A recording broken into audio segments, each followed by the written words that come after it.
something very sad happened in your life. And I want to bring it up now. It may hurt you to talk about this, okay? Okay. You had to leave Coke. Or Pepsi, excuse me. You were Pepsi, right? Weren't you Pepsi? Okay.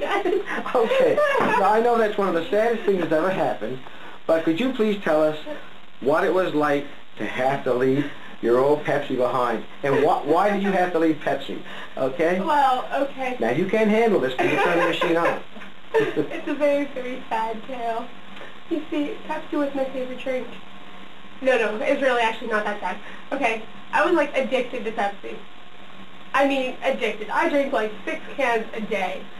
Like, no problem at all. But I had to have, I had lost some weight and I needed a chew for my stomach just for extra nourishment to help gain weight again and just little different things like that. So, anyway, when I had this surgery done, after I had out of surgery, I wanted my Pepsi, and I got my Pepsi and tried to drink it, and it hurt my stomach too much. I couldn't drink it. So I had to stop drinking Pepsi and start drinking light pop. So now all I drink is like 7-Up and Sprite. Did it make a difference, though, in your stomach? What was that? Did it make a difference? Is it better? Well, if I drink Pepsi, my stomach really hurts. Whoa. Yeah. Okay. But, see, now, I can't stand the taste of it. Can't stand the smell of it. Wow. It's gross. Now, is there anything you can't eat? What are the things that are a no-no for Anita Saulnier to eat? There's not a lot. Really? Can you think of anything? Yeah. The only thing I can't eat now, I could before, but I can't now, is onion rings. Really?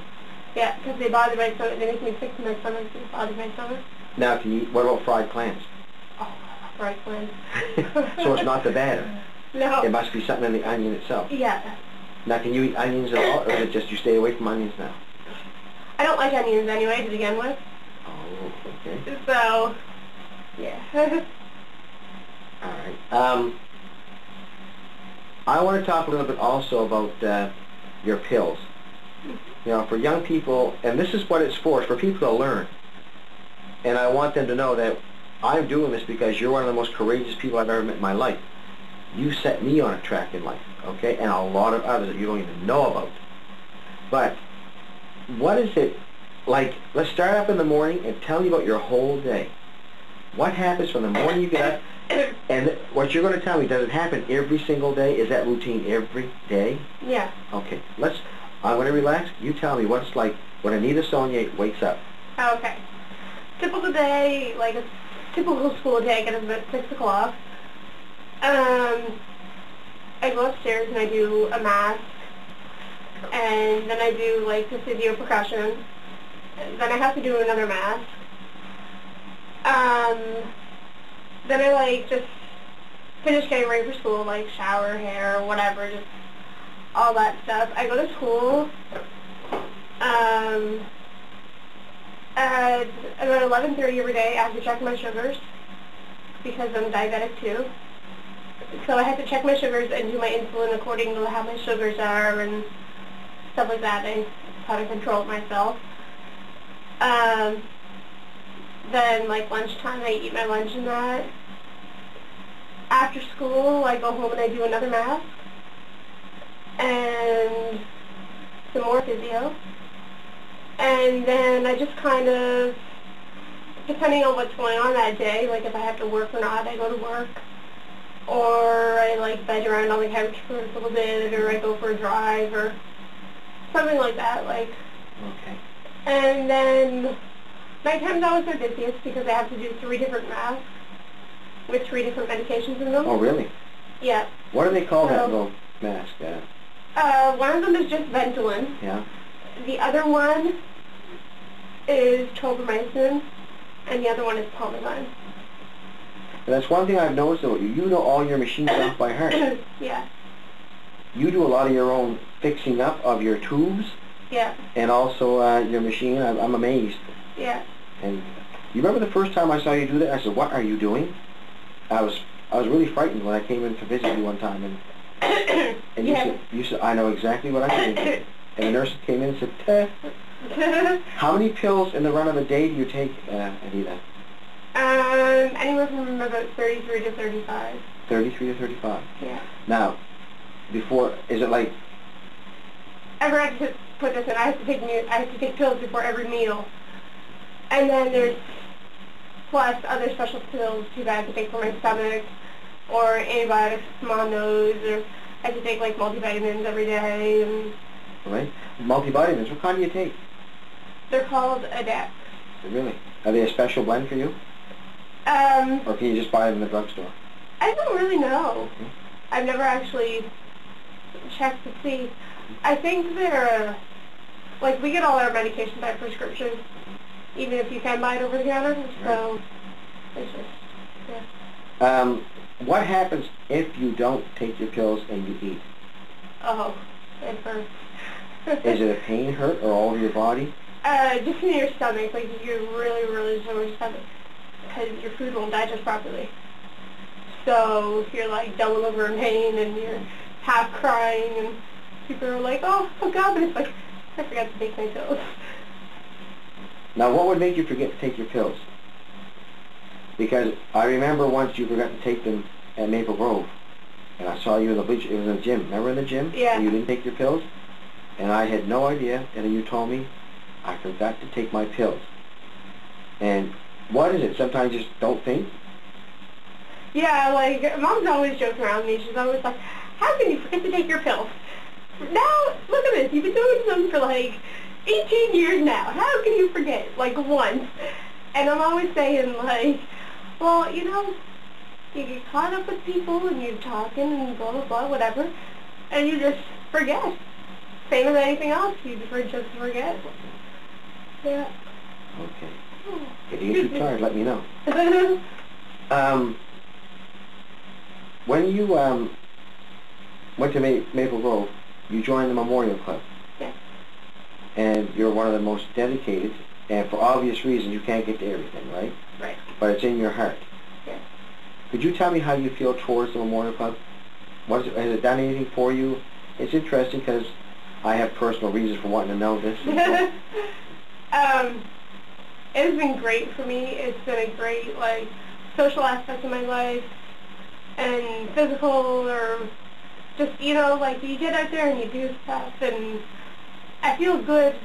It makes me feel really good for me doing stuff for other people, because so often it's the other way around, that it just makes me feel really good for me. You're saying the Memorial Club allowed you to do stuff for others? Yeah. Whereas the other way people are always doing things for Anita? Yeah. Who are those special people that you've got to do things for? Like, with the veterans and the seniors, and, like, I volunteered with the blind for Oh, yes. a while, and... And you're not finished yet? No. No, because I know that we're looking forward to having you come back as a junior chaperone. You know, there are 12 others coming from university, and when you head off to community college, you'll be in there. I'll put you in charge of Ryan's group. You can get over there. So, but I can tell you that you have made the club rich too, you know, and you've done so much because people look at you and they say, oh my goodness, and you've helped a lot of people who have a hard time make it. There's where you're giving and you don't even know it anymore. You know, you can see what you've done with the blind or veterans. I remember those hugs and dances, and oh yes, you've been an awesome member. and I'm so proud. I had to ask about that. Now, teachers. Are there any at Maple Grove, any special teachers? Anyone at the high school? Well, you, of course. Well, that's okay. You know? But have they been good to you overall? They have been, yes. All my teachers have been very good overall.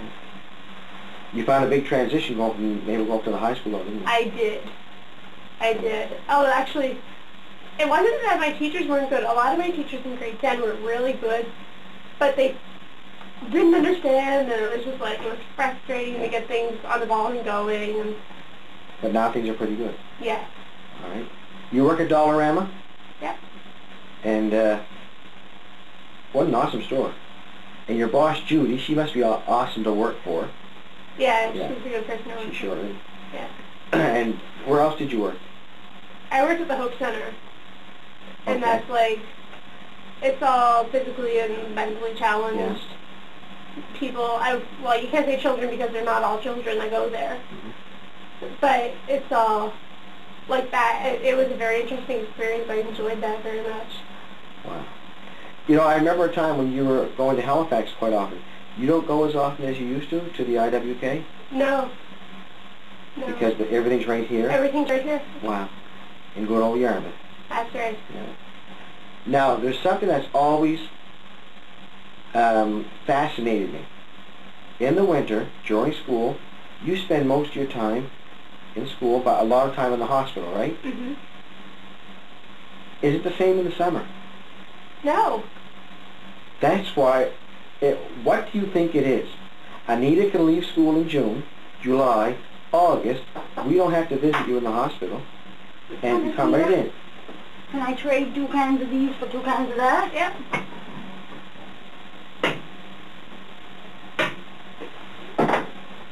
Ooh, you got the other stuff, VHS. Yeah. Thanks. You're Yeah. welcome. Okay, back to, what do you think it is about the summer? Could it be being in buildings versus the outdoors? I think it is. I think that has a lot to do with it because, like, okay, you take from September to June, you're stocked up in this building, and like my school, for instance, is like 50 years old. Mm-hmm.